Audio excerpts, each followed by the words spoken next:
Hello, ladies and gentlemen, and welcome back to Witch Talk. I'm your host. My name is Audrey. And the subject for today is going to be a disheartened one, to be honest. So, as many of you know, most of my podcasts are very lighthearted, or they're very, they take more of a kinder note, or at least a semi-happy or joyful note, or at least poking fun. But unfortunately, this podcast is not going to be like that today. You see all the time, friends who wind up having these horror stories. And it's hard for a lot of people to process that it's an everyday thing. That it's a regular everyday thing. And then it happens to every woman.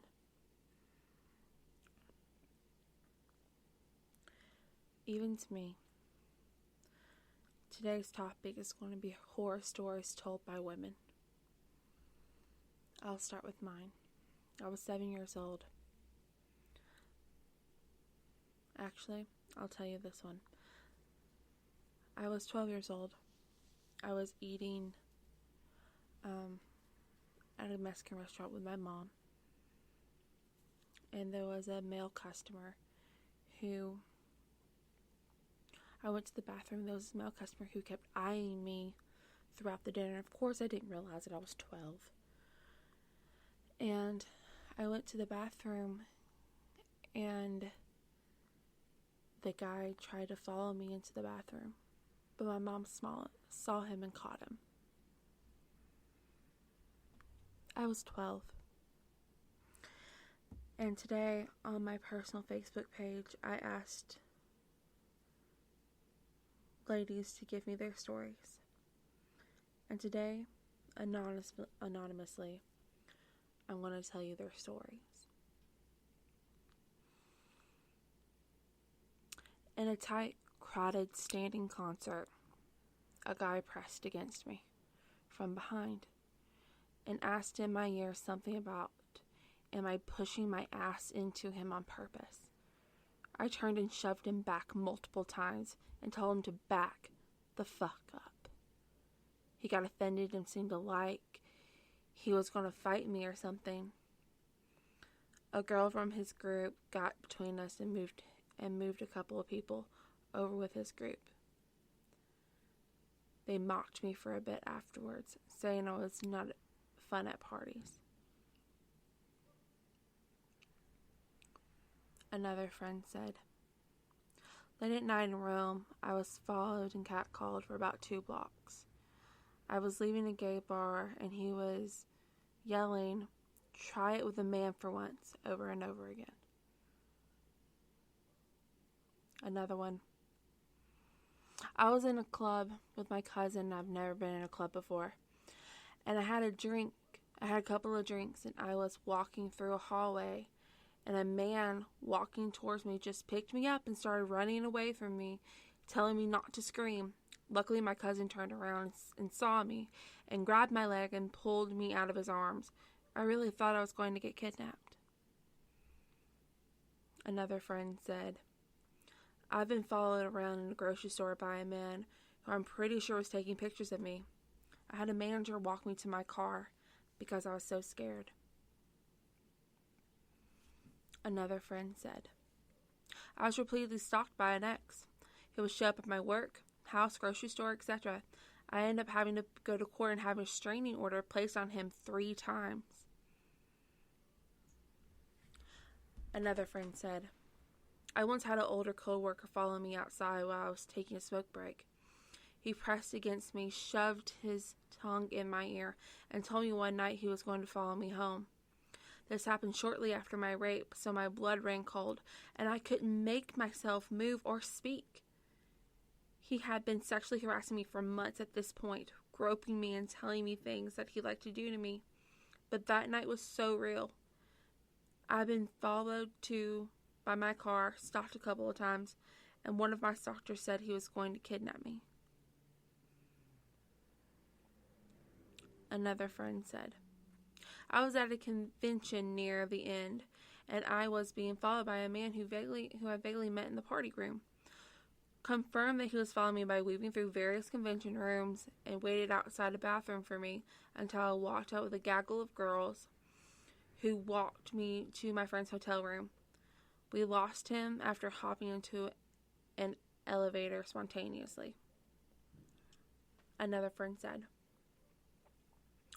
one time I was walking around with my friend and we were being followed by a man, so we started walking faster, and he goes, wow, you beautiful ladies can walk fast. We were about 18 at the time. In that same walk, there was a guy who flicked his tongue at us and made a creepy ass face. We actually counted over 20 times when we were catcalled walking that day. Another friend said, in college, I had a flat tire on the interstate far from any towns or exits. A man pulled over to help me change the tire, and he was initially very nice. He started talking about his work as an EMT and got pretty agitated, claiming that the nurses got all the credit for his work. He was working himself up in a way that seemed very weird in the situation. He kept escalating, and I remember feeling increasingly aware of how isolated and vulnerable I was. I was relieved when he finished, but then he asked for my phone number. I was way too scared to refuse, so I gave it to him. Something was very off about him, and had nowhere to run except into the woods. Another friend said, when I was 14, I used to walk from my school to the library to wait for my mom to pick me up. One day, there was this beat-up car following me slowly, and two men were hollering to come talk to me, or come talk to them. I walked faster until one of the guys jumped out of the car and tried to grab my arm. I started running, and I had to run through 2 hedges before I got away. I had scratches all over me. Another friend said, one night I was at a college party, and I got super drunk, and my friend told me that I could spend the night with her at her house and gave me a room to lay down and sleep. An hour later, some guy in the party sneaks in and tries to force himself on me. Luckily, I woke up and started screaming, and his ass left. Guys are fuckheads.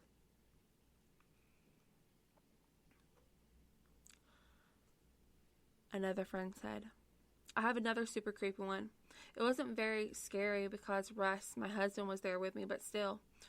We were at a bar, and I was 29-ish, a 50 to 60-ish year old man that was sitting there and seemed initially nice, but then he got a bit weird. A male friend put his beer on the bar and went to the men's room. This guy starts lecturing me about how he hopes I never leave my drink unattended. It's so dangerous, etc. I tell him that I don't, but he keeps going. He finally ends with, yeah, a pretty girl like you, someone's going to want to kill you. Not somebody's going to rape you. Somebody's going to kill you. I regret not asking him, so do you want to murder pretty girls?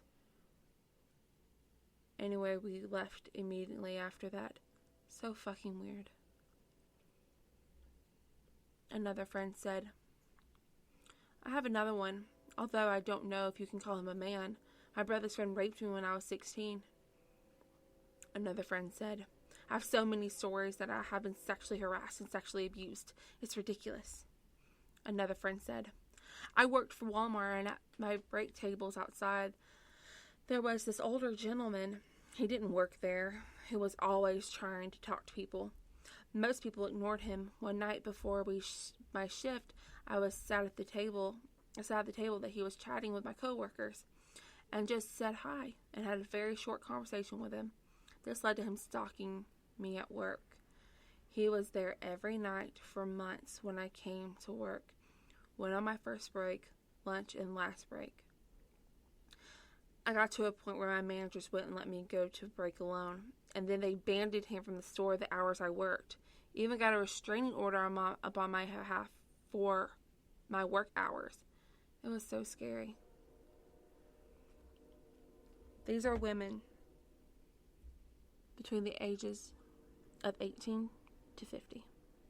These are women from totally different economical, social, racial backgrounds. These are women who maybe have nothing in common at all but the fact of their gender. These are women's horror stories.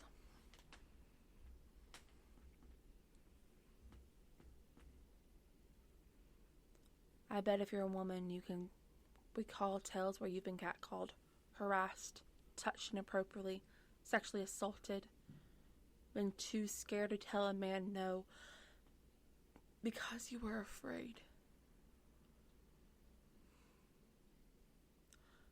Know that you're not alone.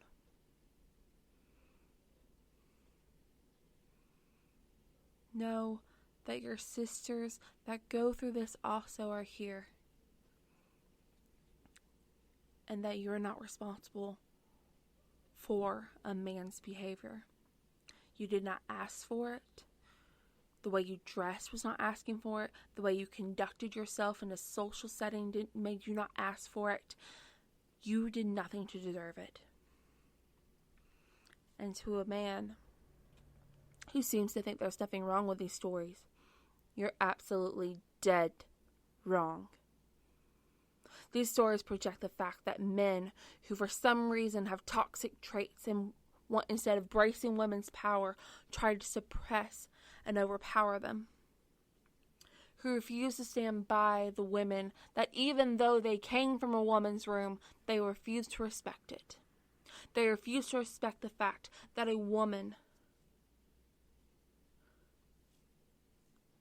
is just as strong as men. But we have to endure a lot more.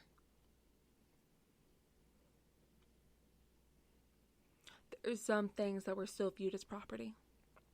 There's some social economic ways where we are still put down.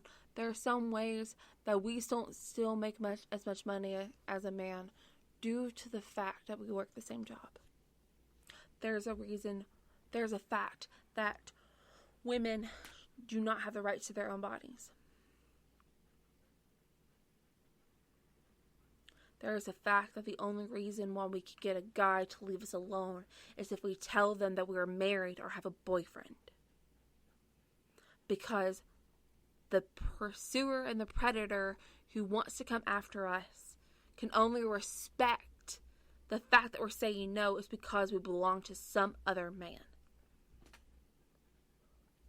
The fact that if a lesbian woman gets hit on by a straight man, she says no, he still goes, I can change your mind. The fact that I have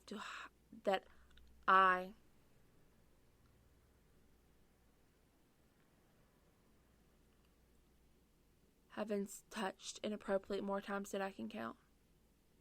Catcalled more times than I can count. Pursued and held down for as long as I can count.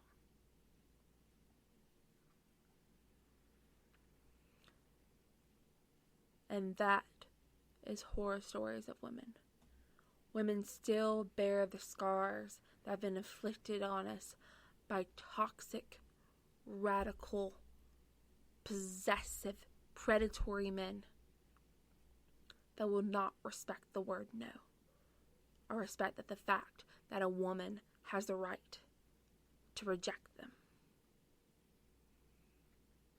If for some reason these stories hit your heartstrings, please reach out to me through emails, text messages, and tell me your story. And if you want me to, I can feature it on Witch Talk for you.